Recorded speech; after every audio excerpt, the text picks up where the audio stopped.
reported a storm in their last transmission. Hospital. Redcon 1! I can still tell who I am. Damn! You ever seen lightning like this? Putting my metal gun! What the hell is this now?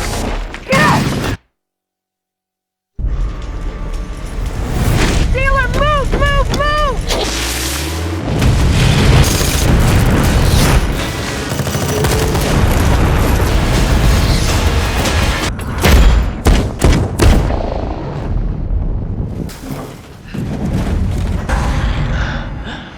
Holy.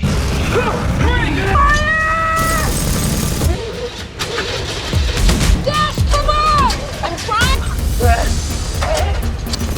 Let's go, big boy! Get inside!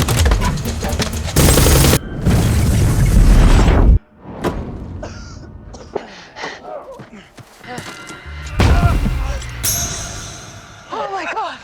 Fall back!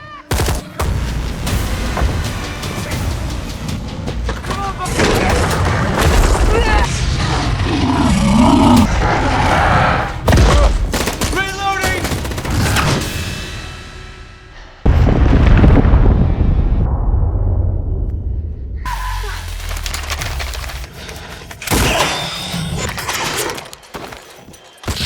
They're everywhere! Let's move out!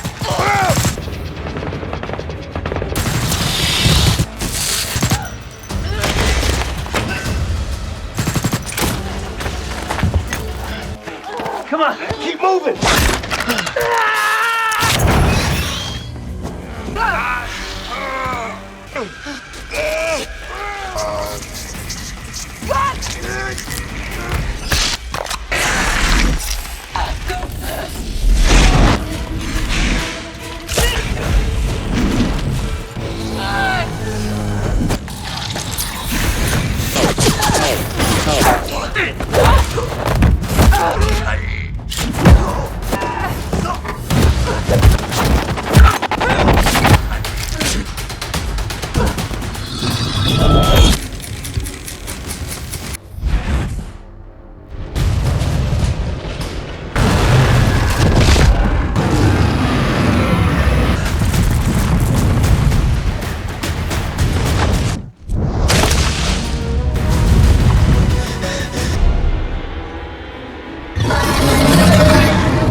Copy that, Red Wolf.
facilissimo.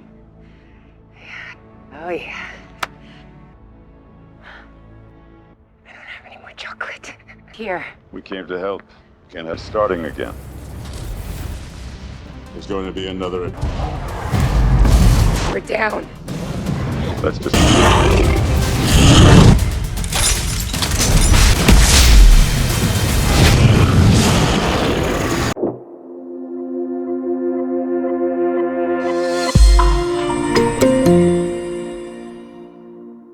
Hey guys, today we are strapping in for a wild ride through the visually stunning and utterly chaotic world of Monster Hunter, the 2020 film that decided our normal reality was just too pedestrian. We're talking about a place where every rock could hide a fanged nightmare, and survival is less about strategy and more about not becoming a monster's lunch. It's a world-building exercise in pure, unadulterated danger, where the rules of physics occasionally take a coffee break. If you had a good time with this, a like and a subscribe is a free way to help me keep making more. The air shimmers with heat, a haze distorting the vast, cracked landscape of a world entirely alien, not ours. Here, ancient geological forces have carved canyons and mesas that stretch into an endless horizon, under a sky that shifts from a fiery orange to a deep, bruised purple. This is a place where life, even in its most barren forms, clings fiercely, and death arrives in truly spectacular fashion. Our first glimpse into this bizarre ecosystem isn't through the eyes of a bewildered human, but from the deck of a sleek, surprisingly functional airship, a marvel of cobbled-together technology made from bits and pieces of gargantuan beasts. It hums with a low thrum, barely audible over the whipping winds, carrying a crew of individuals who look like they've stepped right out of a fantasy novel. Each one is clad in intricate armor, not of steel, but of scaled hide, bone, and sharpened horn, proclaiming their mastery over the very creatures that define this hostile world. Among them is a lone stoic figure, the hunter, his face a landscape of hardened resolve, his colossal greatsword a slab of sharpened metal and monster jaw resting casually against his shoulder. His feline companion, a bipedal cat-like creature known as a palico, with eyes that hold an uncanny intelligence, scampers about, its own miniature armor clanking softly. The ship slices through the thermals, a silent predator itself, navigating a world where threats aren't just hidden, but are often kilometers-long leviathans that could swallow the vessel whole. The very existence of this ship tells us volumes. These aren't just survivors, they're active participants in a delicate, brutal balance, understanding the deep, terrifying magic and biology that underpins their reality. The distant roars, a symphony of guttural calls and earth-shaking thuds, are not signals of alarm to them, but merely the ambient noise of home. This world, we quickly grasp, doesn't just contain monsters, it is made of them, shaped by their power, their movements, and the ingenuity of those who hunt them.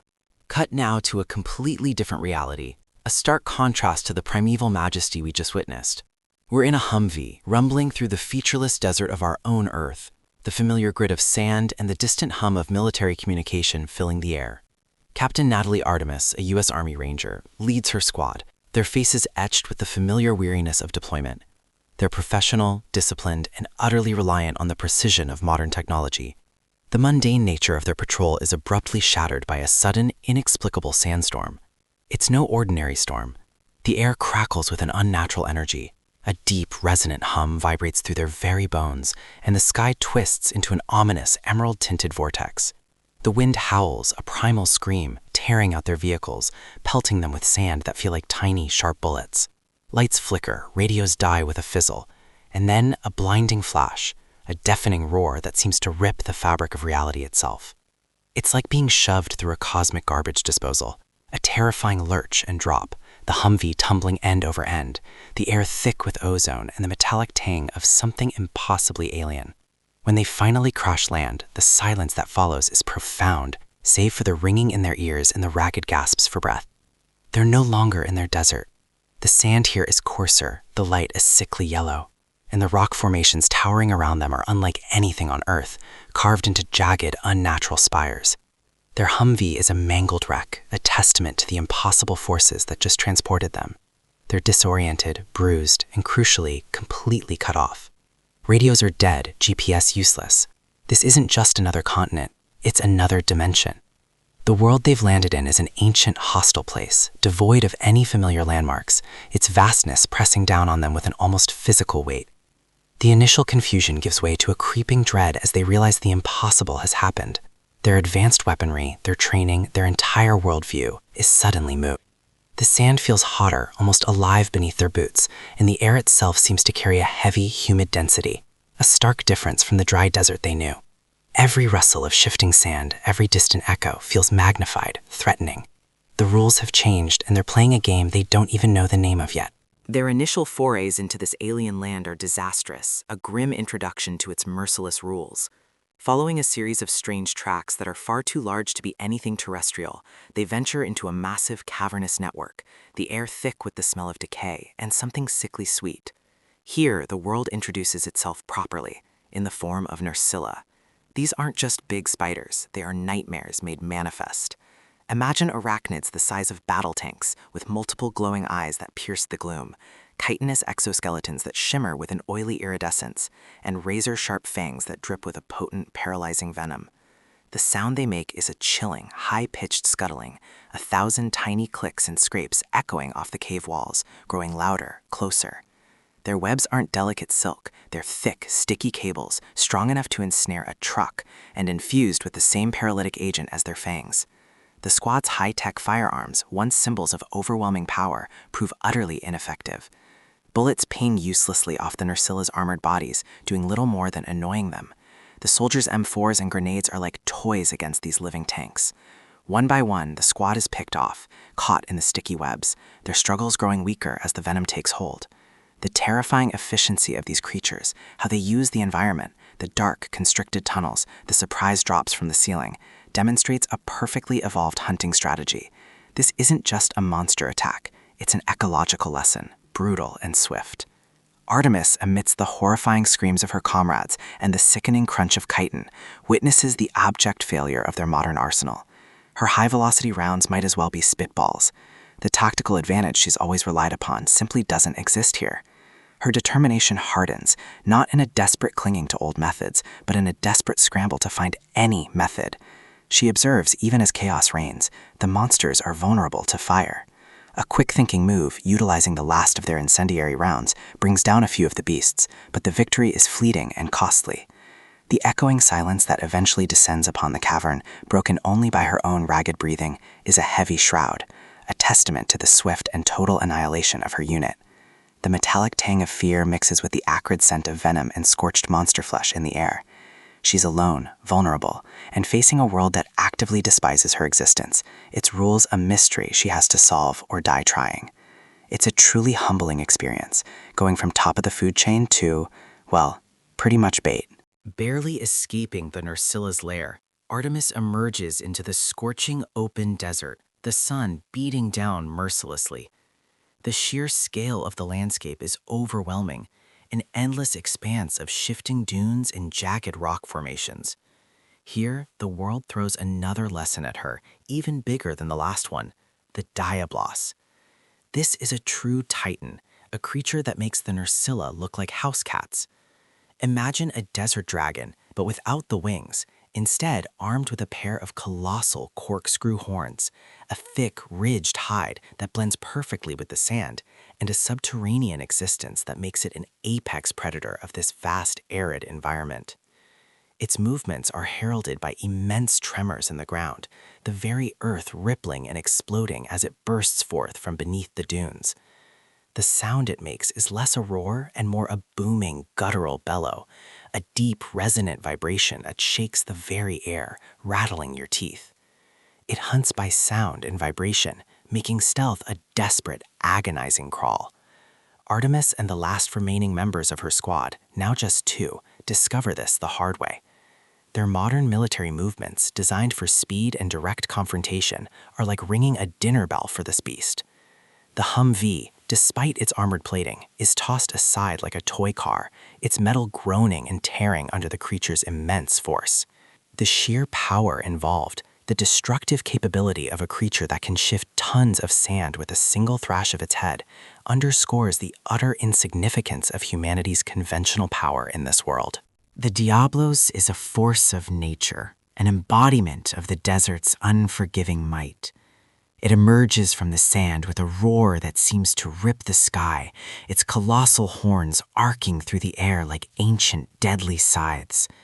The ground literally cracks and buckles under its immense weight, sending plumes of sand high into the air. One of Artemis's squad members, caught in the open, is swatted aside with terrifying ease, a crumpled heap before he even hits the ground. The other, desperately trying to provide cover fire, finds his bullets doing no more than sparking off the creature's thick hide. The futility of their efforts is heartbreakingly clear. The air is thick with the dust of disrupted sand, the metallic smell of fear, and the lingering acrid scent of whatever strange minerals this world is made of. The sun glares down, reflecting off the monster's scales, making it seem almost incandescent in its wrath. Artemis, ever the soldier, tries to draw its attention, to create a diversion, but her rifle rounds are completely useless, the crack of her weapon a tiny pop against the beast's thunderous might. The sense of isolation and utter helplessness is palpable. This isn't just a fight, it's an execution. Her remaining comrades fall, their desperate cries silenced by the crushing force of the Diablos' charge. The world has truly shown her its teeth, leaving her utterly alone, covered in the blood of her friends, staring down a creature that seems to defy all natural law. She survived, but at what cost, and with what desperate, burning need to understand? Just when all hope seems lost, a figure emerges from the blinding glare of the sun, a silhouette against the harsh light. It's the Hunter, the stoic warrior we met at the very beginning. His arrival is less a rescue and more an intervention, a quiet demonstration of superior knowledge and adaptation. He moves with an almost supernatural grace, flowing through the treacherous sands, his oversized greatsword strapped to his back looking less like a weapon and more like a carefully selective tool for planetary excavation. Clad in armor fashioned from the hides and bones of monsters, he blends into this world seamlessly, a living embodiment of its harsh beauty. There's a profound language barrier between them. His guttural grunts and hand gestures are a stark contrast to Artemis's frantic English, yet the universal language of shared danger quickly bridges the gap. The Hunter doesn't speak much, if at all, which is honestly a great quality in a world where every misplaced sound can summon something with too many teeth. His method of dealing with the Diablos is a masterclass in this world's practical wisdom. Instead of direct confrontation, he uses the environment, strategically luring the beast into an area rigged with giant homemade traps. The clanging sound of metal on metal as he sets his contraptions, the subtle shift of sand under his expertly placed feet, all speak volumes about his honed skills. He communicates through action, through the way he deftly wields his slinger, a wrist-mounted crossbow that fires small, sharp projectiles or even environmental hazards to draw the monster's attention. He doesn't just fight, he orchestrates the fight, a conductor of chaos. Their initial interactions are a fascinating clash of cultures and combat philosophies. Artemis, still trying to process the sheer audacity of this man facing down a monster the size of a bus with what looks like a ridiculously oversized butter knife, is a whirlwind of questions and tactical suggestions that make no sense here. The Hunter, in turn, regards her with a mix of weary patience and quiet amusement. He shows her how to dig herself into the sand to avoid the Diablos' devastating ground charges, the coarse grains gritty against her skin. He demonstrates how the creature uses sound, tapping on the ground to draw its fury, then quickly retreating. He introduces her to the concept of the slinger, showing her how to load small stones and nuts that can be used to distract or stun. The crafting itself is a marvel. From scavenged materials, he fashions a makeshift net trap, his movements precise and economical. The sound of the rough rope being tied, the metallic clicks of the components falling into place, all hint at a sophisticated, albeit primal, engineering. He even offers her water from a strange bulbous plant, a testament to his intimate knowledge of the desert's sparse resources. This world doesn't offer easy solutions. It demands resourcefulness, observation, and an almost intuitive understanding of its inhabitants. It's a humbling lesson for Artemis, who has always relied on technology and firepower. Here, the power lies in knowledge and adaptation, in using the world's own terrifying features against its inhabitants. It's almost like a survivalist reality show, but with more impalements and significantly less prize money. Their escape from the Diablos, though successful, only buys them time. The desert, unforgiving and vast, stretches before them, and the hunter understands they can't simply stay put. He leads Artemis on a journey across landscapes that shift from the familiar golden dunes to towering canyon-riddled badlands, where wind howls through natural rock formations like ancient, mournful spirits. The sounds of distant roars and the rustle of unseen creatures become a constant low thrum in the background, a reminder that they are always, always on borrowed time. This journey is Artemis's accelerated training program. The hunter teaches her the intricate art of tracking, showing her how to read the subtle signs left by gargantuan beasts, the enormous claw marks etched into stone, the peculiar scorch marks on petrified trees, the distinct odor of different monster excrement. Yes, world building even extends to monster poop, apparently. He demonstrates how to set basic traps, how to properly use the slinger not just as a weapon, but as a utility tool to dislodge obstacles or create distractions. She learns the importance of harvesting resources from the environment, strange fungi that glow with bioluminescence, herbs that have medicinal properties, the durable hides of smaller, less threatening creatures. The tactile experience of carving tough hide, the sharp snap of breaking bones to extract usable parts, is a far cry from her clean military operations. Her hands, once accustomed to the smooth, cold steel of firearms, now grow calloused from handling rough tools and monster parts. She feels the weight of the hunter's colossal greatsword, a truly impractical weapon by Earth standards, yet clearly devastating here, requiring immense strength and technique to even lift, let alone swing effectively. He shows her how to properly gauge a monster's weak points, the shimmering vulnerability in certain scales, the specific angle to land a hit for maximum impact. She learns to read the terrain, to anticipate monster movements, to flow with the chaos rather than fight against it. The air in these new zones might be cooler, fresher, sometimes smelling of damp earth or strange floral notes, but the underlying tension remains. They encounter smaller but still terrifying creatures like the cephadrome, fish-like monsters that swim through sand with predatory ease, their fins slicing through the surface like sharks. The hunter patiently guides her, often with nothing more than a pointed finger or a stern look, through the nuances of this deadly ecosystem. It's a brutal curriculum, every mistake potentially fatal, but Artemis, a natural survivor, absorbs it all. She starts to shed her soldier's rigid mindset, adopting the fluid, adaptable grace of a hunter. The sounds of their footsteps, once heavy and pronounced, become lighter, more cautious, blending into the ambient calls of this living world. Their journey eventually leads them out of the parched desert into a more verdant, if equally dangerous landscape. Towering forests of bizarre, bioluminescent flora glow faintly, casting an otherworldly light through the dense canopy. Strange mushroom-like growths punctuate the forest floor, and the air is thick with the damp, earthy scent of ancient vegetation. It's in this new biome, a vibrant but still terrifying part of the world, that they finally glimpse their true objective. A colossal, crystalline tower piercing the clouds, radiating an eerie, pulsating blue light. This is the Sky Tower, a structure of unfathomable size and seemingly alien construction, humming with a powerful, almost spiritual energy. The sight of it alone speaks volumes about the ancient, technological mysteries that underpin this world. But before they can reach it, they have a flying problem to contend with, and it's a big one. Enter the Rathalos.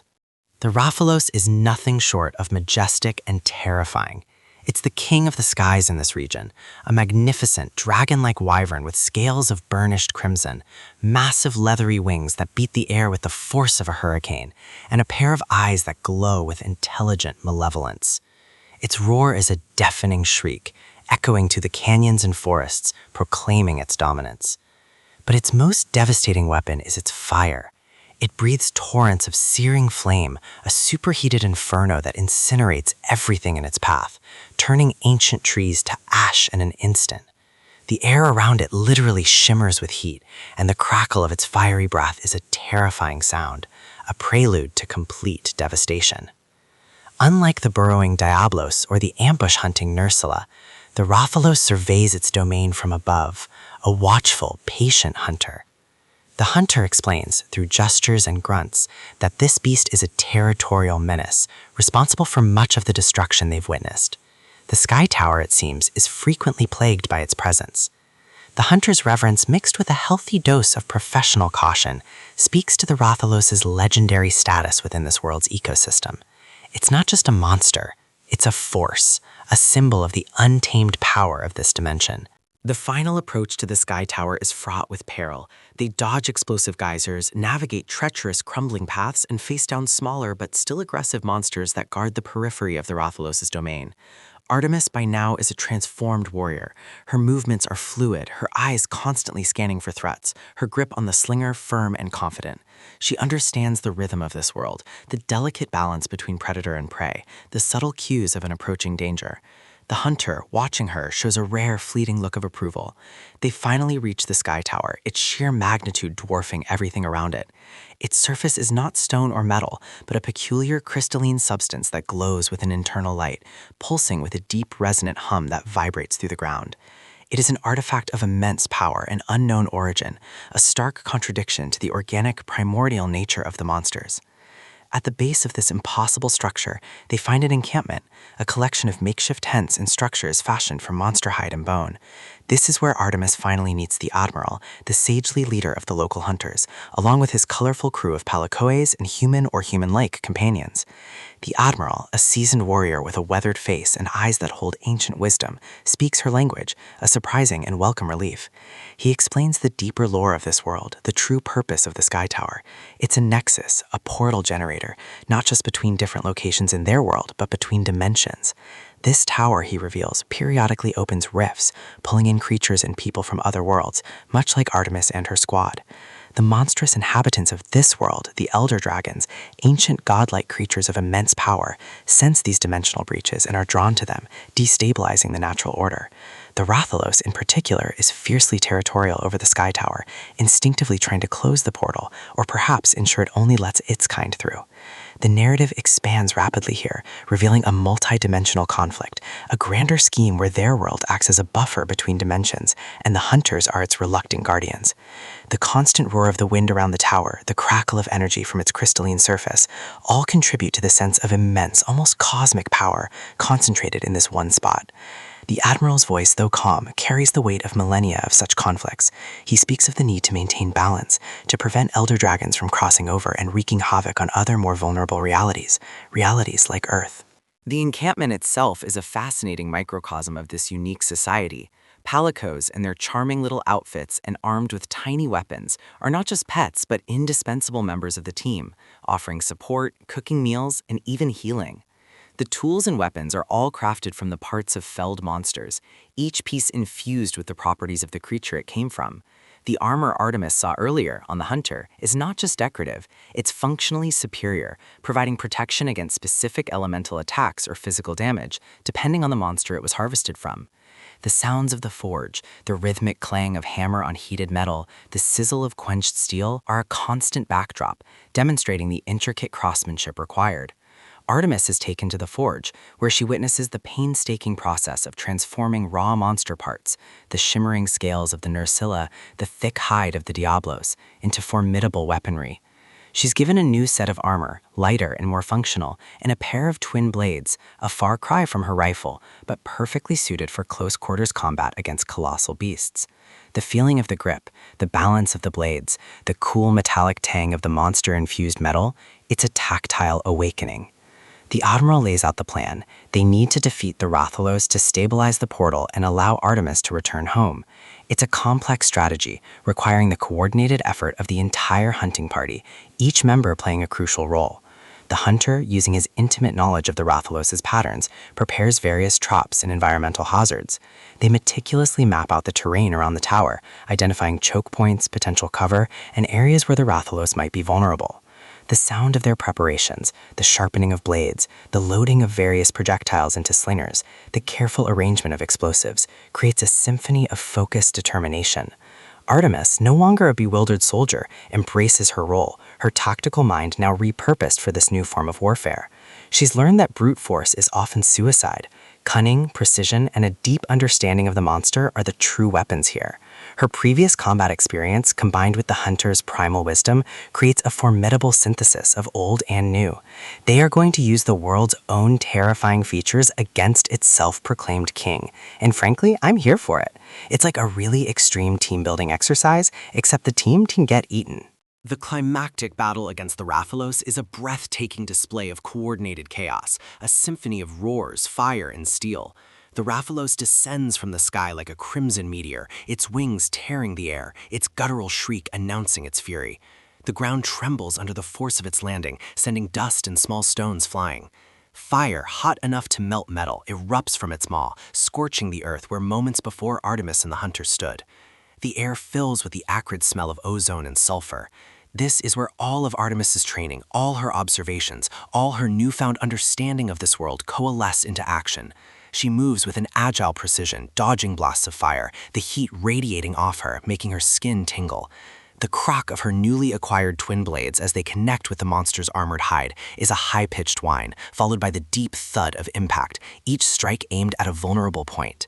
The hunter, a silent force of nature, wields his immense greatsword, its metallic clang against the Rathalos' scales sounding like a church bell, his swings powerful enough to send shockwaves through the beast's body. He uses the environment masterfully, drawing the Rathalos into preset traps. The battle takes them across the treacherous landscape surrounding the Sky Tower. They bait the Rathalos into a series of giant, chain-linked nets that ensnare its wings, briefly grounding the magnificent beast.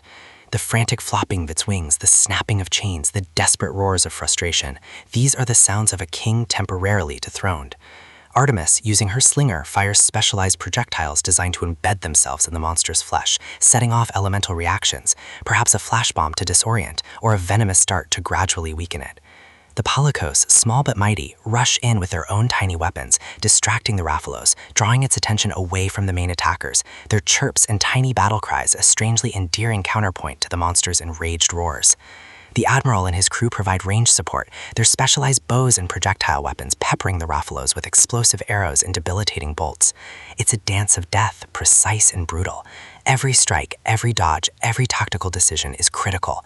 The sensory details are overwhelming. The searing heat of the Rathalos' fire, the metallic tang of its blood, the rough texture of its scales beneath Artemis's boots as she scrambles for a vantage point, the sheer force of its thrashing tail whipping through the air. Artemis, in a moment of sheer guts and ingenuity, climbs onto the Rathalos' back as it thrashes against its bonds, her twin blades digging into its tough hide, a maneuver learned from observing the hunter's methods. She hacks away at its neck, the crock of bone and the tearing of muscle echoing even over the monster's roars. The Rathalos, enraged and weakened, eventually collapses, its colossal body shuddering as life drains from it. A deafening silence descends for a moment, broken only by the ragged breathing of the hunters and the crackling of residual fire. It's a hard-won victory, a testament to the power of teamwork, adaptation, and a deep respect for the world's brutal rules. As the Rathalos' body cools, the Sky Tower pulses with a more stable, brighter blue light. The portal begins to open, a shimmering, swirling vortex of energy beckoning Artemis home. The air around it crackles with power, a high-pitched hum filling the air, a sound of immense cosmic forces at play. But this world, as we've learned, never gives up its secrets or its dangers easily. Just as Artemis prepares to step through the swirling vortex, a new tremor shakes the earth, far more violent than anything they felt before. The ground splits open, not just from beneath, but in a series of massive fissures that spiderweb across the landscape. The Sky Tower's pulse flickers, the portal shimmers erratically. The air grows heavy with a new, ominous pressure. From the depths of these newly formed chasms, an even larger, more ancient threat begins to emerge. Another elder dragon, a creature of truly apocalyptic proportions, whose very presence warps the environment. While the film leaves its specific identity somewhat ambiguous, it hints at something akin to Gore Magala or even Nergigante, a creature of immense destructive capability, its scales dark and jagged, its roar a primordial sound that chills to the bone. Its eyes glow with a malevolent, ancient intelligence. The previous battle with the Rathalos, though epic, suddenly feels like a mere skirmish in comparison. This new beast is not just a monster, it's a literal world ender. The hunters, including Artemis, the hunter, and the Admiral, barely have time to register this new threat before it unleashes a torrent of dark energy or a devastating physical attack that further destabilizes the Sky Tower. The portal shrinks, then expands erratically, threatening to collapse or explode entirely. The Admiral, his face grim, shouts a warning. This Elder Dragon, if it crosses into Artemis's world, could destroy it. This isn't just about going home, it's about protecting two realities. The final moments are a desperate, exhilarating sprint. Artemis, with a newfound purpose beyond just survival, helps the hunters engage this new behemoth, utilizing every trick she's learned. The clang of the hunter's greatsword, the precise shots from the Admiral's bow, and Artemis's agile twin blades combine in a furious, almost suicidal defense. They create a diversion, a narrow window of opportunity for Artemis to make her final dash for the portal. The air is thick with dust, the smell of burning energy, and the metallic tang of fear. The roar of the Elder Dragon is constant, deafening. Artemis finally leaps, propelled by an explosive charge, through the flickering portal, the sounds of battle and the raw energy of the other world suddenly silenced as she finds herself on the other side. But even there, the threat isn't truly gone. The Sky Tower, still pulsing with unstable energy, looms over Earth's skyline, a dark promise of future invasions. The sounds of Earth are faint at first, then rush back, but they're now accompanied by a new unsettling hum, a subtle echo of the world she just left, suggesting that the dimensional barrier is now thinner, more permeable. The ending is less a resolution and more a powerful opening, a bold declaration that the Monster Hunter world is not just a place, but a dimension, constantly at risk of bleeding into ours, and Artemis, now fully a hunter, is ready to face what comes next. As we reflect on this cinematic journey, it's clear that the world of Monster Hunter isn't just a backdrop for action, it's a character in itself, vibrant, brutal, and utterly captivating. It reminds us that strength isn't always about the biggest gun, but about adaptability, ingenuity, and a deep respect for the power of nature, even when that nature is trying to eat you. Artemis's transformation from a soldier reliant on technology to a hunter attuned to the primal rhythms of an alien ecosystem offers a powerful lesson in resilience. It's about finding the courage to shed old assumptions and embrace new realities, even when those realities involve creatures that defy explanation. The movie beautifully illustrates that to survive, sometimes you must become a part of the world that threatens to consume you, understanding its intricate, deadly dance. Monster Hunter delivered on its promise of spectacle and creature design, showcasing a truly imaginative and dangerous world. While some might find the narrative a bit thin, its commitment to world building and the visceral thrill of gigantic monster battles makes it a fun, action-packed ride. It successfully captured the essence of the games, leaving audiences eager for more exploration of this exciting, perilous universe. Our story kicks off not with a bang, but with a whole lot of sand, specifically in what looks like a classic sun-baked desert, where we meet Lieutenant Natalie Artemis, played by Milla Jovovich, leading a small, elite UN security team. They're on a mission, zipping around in their Humvees, doing soldier things, which mostly involves looking cool and professional. The air is thick with dust, the kind that makes your eyes gritty and your throat dry, and the sun beats down relentlessly, a vast, oppressive dome of heat over the endless dunes. They're tracking something, an anomaly, a signal that just doesn't make sense out here. Suddenly, out of nowhere, a massive, swirling sandstorm materializes, a truly monstrous thing that churns the very air and blocks out the sun. It's not just any storm, though. This one has a distinctly unnatural, almost electric hum to it. Before anyone can even finish saying what the heck was that, their vehicles are caught in its terrifying maw, tossed around like toy cars. The wind howls, a deafening shriek that rips through the desert, drowning out the shouts of the soldiers and the strained groaning of their machinery. There's a blinding flash, a ripple in the fabric of reality, and then silence, save for the settling dust. When Artemis comes to, the world around her is different, very, very different. Her Humvee is wrecked, smoke curling from its mangled chassis. Her team is scattered, unconscious, or worse. The sand is still there, but now, towering rock formations pierce the sky, structures that look ancient and impossibly sharp. The air is heavy, humid, and carries a strange, primal scent. And then, the first sound, a guttural rumble that vibrates through the very ground. It's a sound that promises something enormous, something hungry. Her military training kicks in and she begins to search for her team, shouting their names into the alien expanse. The desert, however, answers only with the wind and that deep, disquieting rumble. She finds her comrades, but not in a good way. Their Humvee, or what's left of it, has been torn apart, not by the storm, but by something with immense force and razor-sharp claws. Before she can fully process the horror, a new sound emerges, a skittering, chitinous click-clack that echoes from the shadows of a nearby cave system. We're introduced to the Nurcilla, a giant, arachnid-like creature with glowing red eyes and venomous fangs.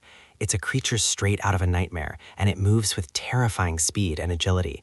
Its legs scrape against the rock, producing an unnerving symphony of clicks and scratches that send shivers down your spine. Artemis, ever the professional soldier, grabs her rifle and tries to make sense of this nightmare, but her modern weaponry, while powerful, feels laughably inadequate against something of this scale and sheer resilience. The creature ambushes her team, expertly employing its sticky, incredibly strong webs to incapacitate them one by one.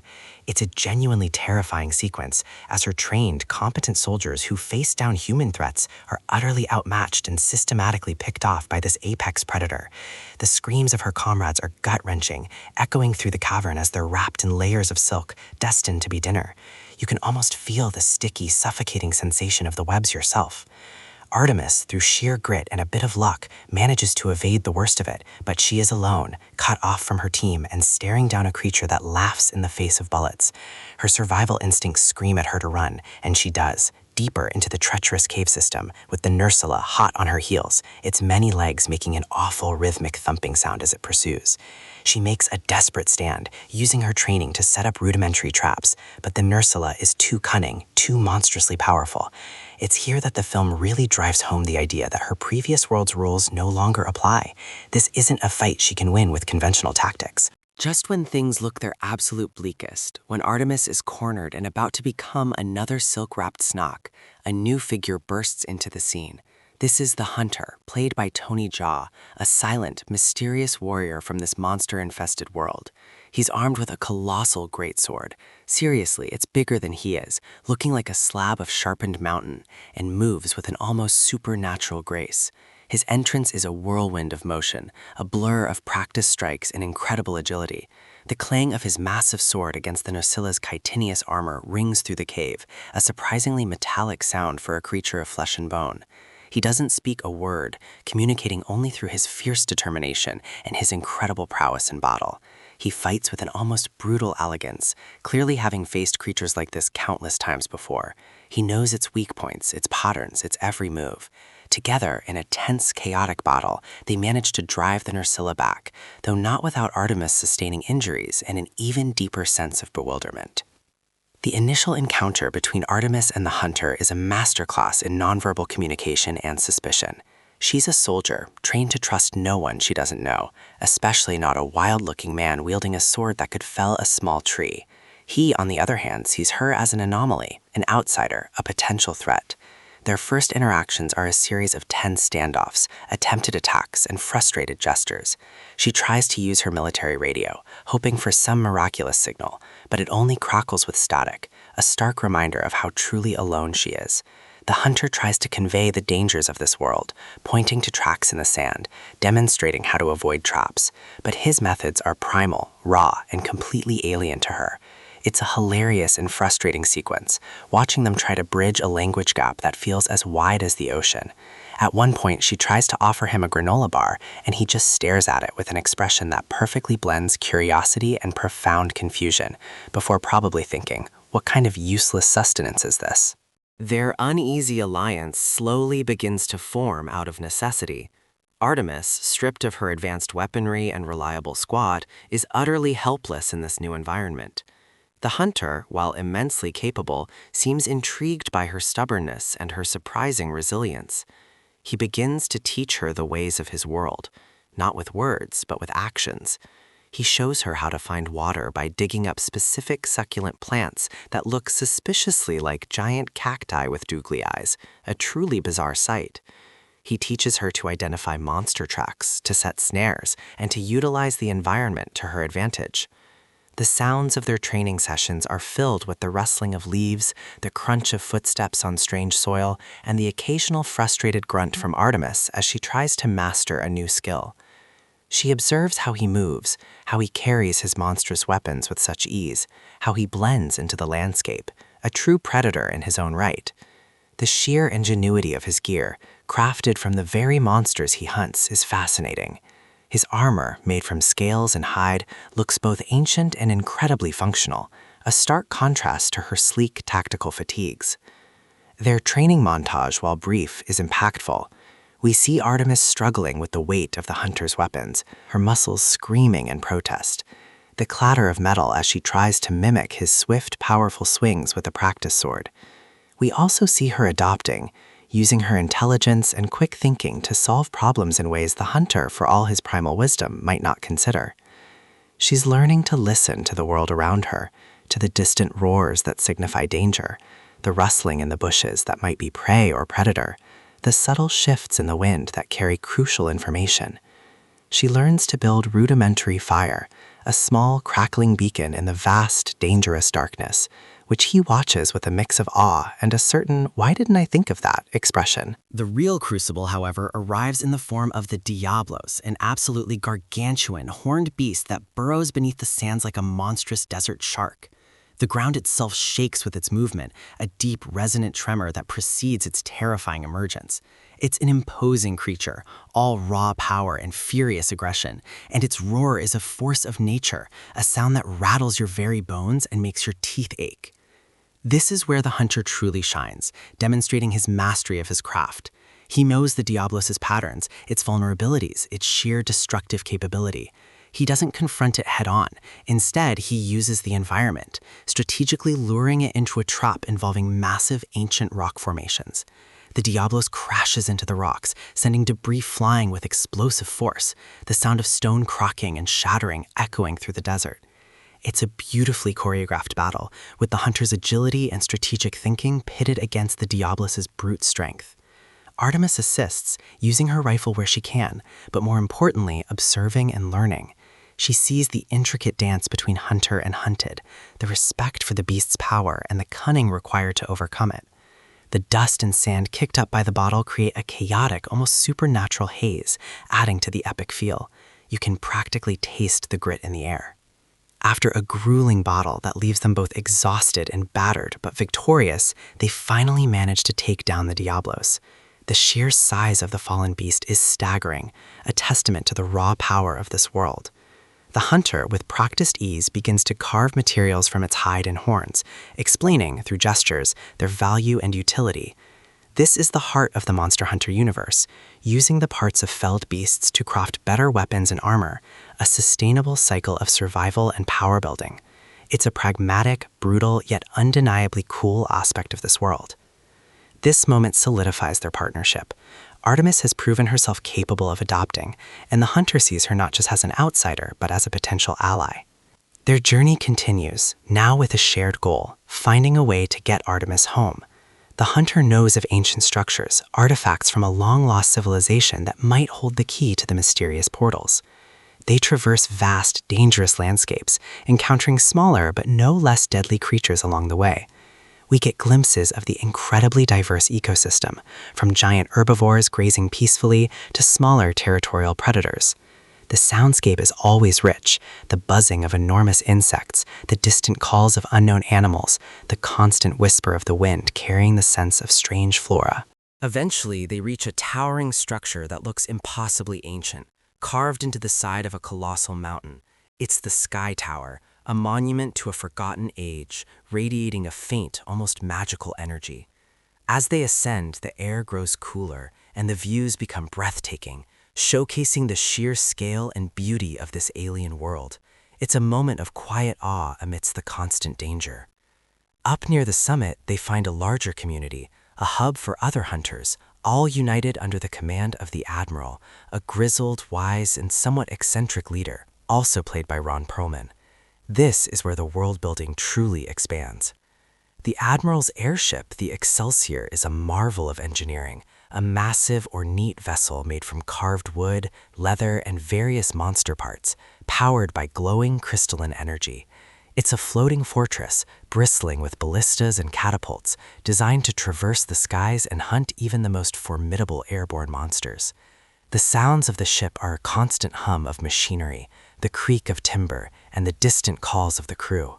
Here, Artemis finally finds people who can speak her language, or at least a version of it, allowing her to understand the true nature of this world and the portals. The Admiral explains that these portals, known as sky spears or fluxes, appear randomly, connecting their world to others. He speaks of an ancient civilization that tried to harness this power, building the Sky Tower as a means to control or understand them, but ultimately failed, leading to cataclysmic events and the rise of the most dangerous creatures, the Elder Dragons.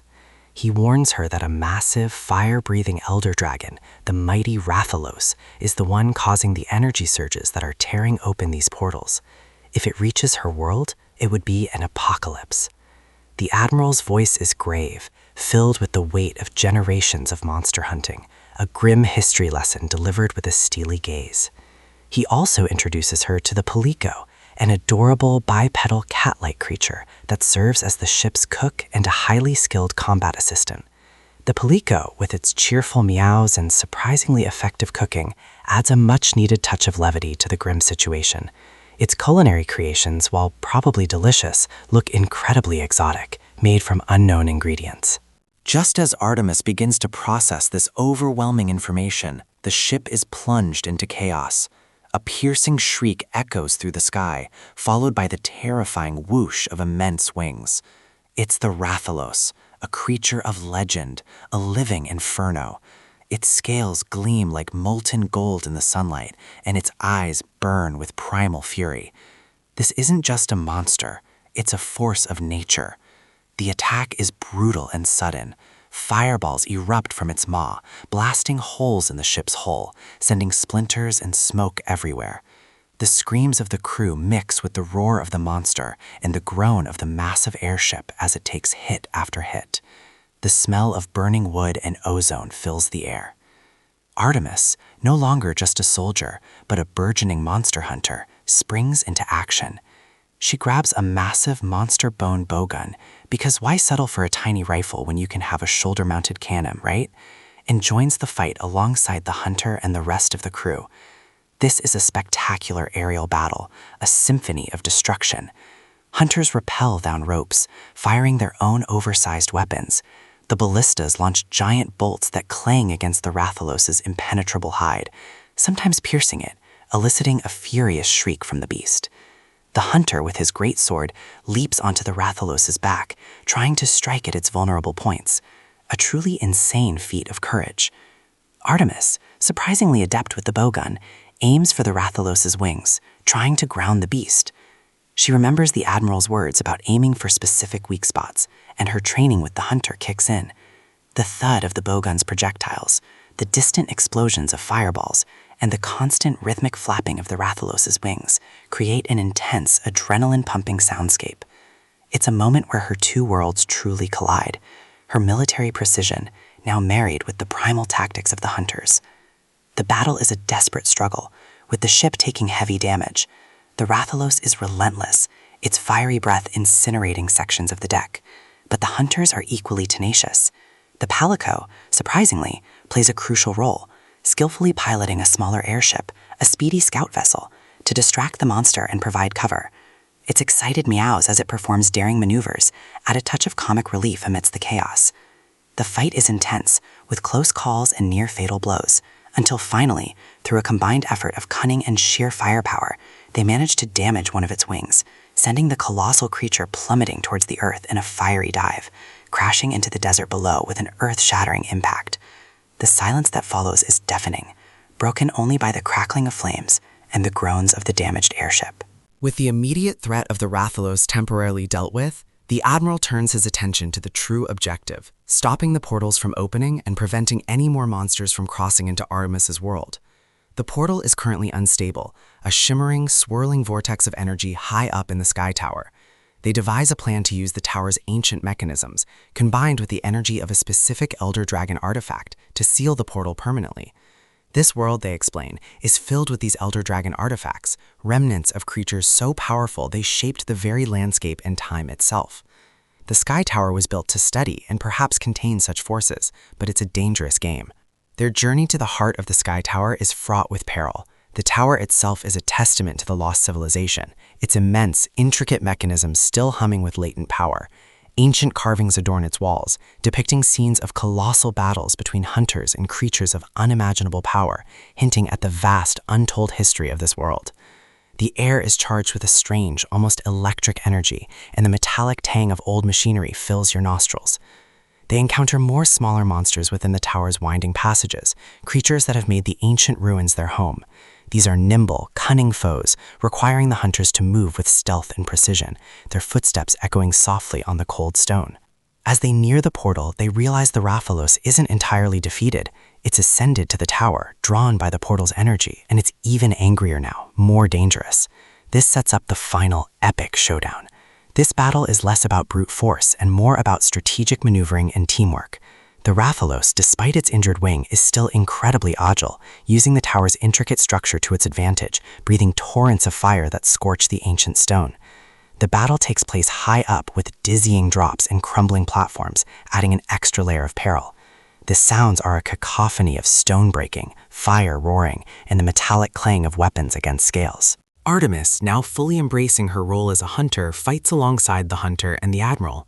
She's no longer just a soldier. She's learned to read the monster, anticipate its moves, and utilize the environment. She uses her knowledge of explosive tactics, combining them with the hunter's traps and the Admiral's leadership. The hunter, with his massive sword, uses the Rathalos' own momentum against it, executing incredible aerial maneuvers, swinging from ropes and plunging his weapon into its hide with astonishing force. The Admiral, despite his age, proves to be a formidable fighter, wielding a heavy weapon with surprising power. The Palico, too, is there, darting around, setting small traps and offering support, a surprisingly fierce little companion. The teamwork is paramount. Each hunter plays a crucial role, covering for the others, exploiting weaknesses, and enduring the monster's relentless assaults. The climax of the battle sees Artemis making a daring move, luring the Rathalos towards a specific point in the tower, a place where the portal's energy is strongest. She uses a combination of her remaining military gear and the hunter's techniques, throwing everything she has at the beast. The Rathalos roars in fury, its final, desperate attacks shaking the very foundation of the tower. But the hunters prevail. With a final, coordinated effort, they manage to strike a critical blow, sending the Rathalos crashing down into the portal itself. The portal, overwhelmed by the creature's immense energy and the ancient mechanisms being activated, begins to destabilize. It crackles and surges with raw power, a maelstrom of light and sound, before slowly, agonizingly starting to shrink, drawing the Rathalos deeper into its void. As the portal shrinks, Artemis sees a glimpse of her own world on the other side, a fleeting image of a familiar desert landscape. Hope surges through her, but the portal is closing too fast, and the Sky Tower is groaning under the strain, beginning to crumble around them. The Admiral, ever the pragmatist, realizes they can't get everyone through. He makes a split-second decision. Artemis must go. She's the key to warning her world. With a desperate leap, she barely makes it through the rapidly diminishing vortex, landing with a jarring thud back in the familiar but now eerily quiet desert of her home dimension. She's back. The sand is the same, the air familiar, but she's changed. The raw, primal experience of the monster world has left an indelible mark. Her military uniform is torn, her face grimed, and her eyes hold a new, fierce light. She's still processing it all, the terrifying beauty of the other world, the friends she made, the battles she fought. But her relief is short-lived. The portal, though shrunken, isn't fully closed. It's just a faint shimmer in the air, a tiny, unstable ripple. And through that ripple, before it vanishes completely, a new shadow appears. A massive, horrifyingly familiar silhouette, its eyes glowing with a malevolent light. It's another elder dragon, one of immense power, a creature far more ancient and terrifying than the Rathalos, hinting at an even greater threat. It's a chilling reminder that the danger hasn't passed, it's merely shifted. The hunter, the Admiral, and the Palico, having stayed behind in their world, watch as the portal winks out of existence, knowing that the fight isn't over for Artemis. They prepare for their own battles, understanding the gravity of the situation. Back in her world, Artemis stands alone, but she's no longer helpless. She's learned, she's stronger. She now carries a piece of the monster world with her, a new understanding of survival, and a resolve to protect her home from the encroaching darkness. She knows that this isn't just about her survival anymore. It's about the survival of two worlds. The subtle hum of residual portal energy in the air suggests that this is far from the end, merely the beginning of a much larger conflict, a bridge built between dimensions not of peace, but of impending war. She looks up at the vast sky, now knowing there are more dangers lurking, and she prepares for whatever comes next, a soldier, a hunter, a protector. As the echoes of their incredible journey settle, it's worth reflecting on the resilience of the human spirit when faced with the utterly unknown. Artemis's transformation from a skilled but conventional soldier to a formidable monster hunter speaks volumes about our capacity to adopt, learn, and fight for what we believe in, even when the odds are stacked against us.